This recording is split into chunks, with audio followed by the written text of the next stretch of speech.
जहाँ समुद्र अपनी लहरों से अनादि कथाएं सुनाता है, वही खड़ी है द्वारका। यह केवल शहर नहीं, यह कृष्ण की लीला का जीवित प्रमाण है। इतिहासकार इसे डूबी हुई नगरी कहते हैं, पर भक्त इसे अमरधाम मानते हैं। हर सुबह, हर संध्या यहाँ की हवा में कृष्ण का नाम गूंजता है। द्वारकाधीश मंदिर का ध्वज यह मात्र वस्त्र नहीं, बल्कि आस्था का जीवित प्रतीक है। दिन में 5 बार इसे बदला जाता है। हर नया ध्वज बताता है कि समय बदलता है, पर ईश्वर का अस्तित्व और भक्त का विश्वास शाश्वत है। ध्वज की हर लहराती सांस हर श्रद्धालु को यह अनुभव कराती है कि कृष्ण आज भी यहाँ है।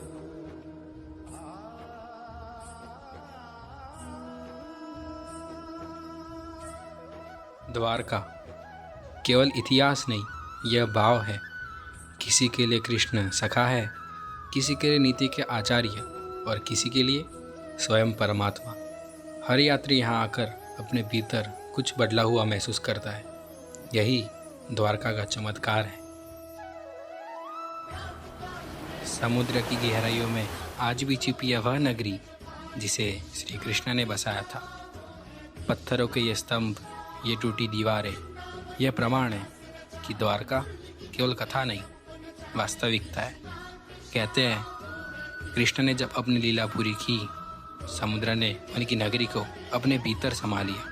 पर भक्त मानते हैं नगरी समुद्र में समाई हो या नहीं, कृष्ण का धाम कभी विलीन नहीं हो सकता।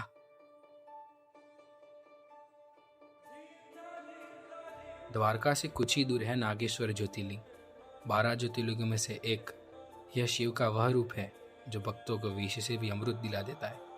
यहाँ की कथा कहती है असुर दारुका ने भक्तों को परेशान किया तो शिव स्वयं प्रकट हुए और यहाँ ज्योतिर्लिंग के रूप में स्थापित हुए।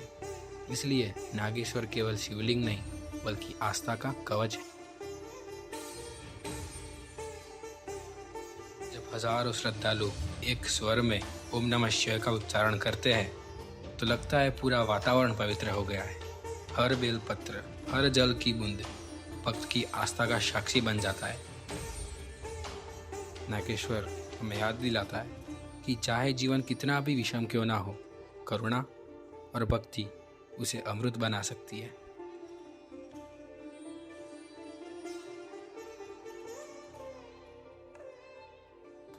द्वारका और नागेश्वर, एक और कृष्ण का प्रेम और नीति, दूसरी ओर शिव का ध्यान और त्याग, दोनों हमें सिखाते हैं कि जीवन केवल उत्सव या केवल मौन नहीं, बल्कि दोनों का संतुलन है।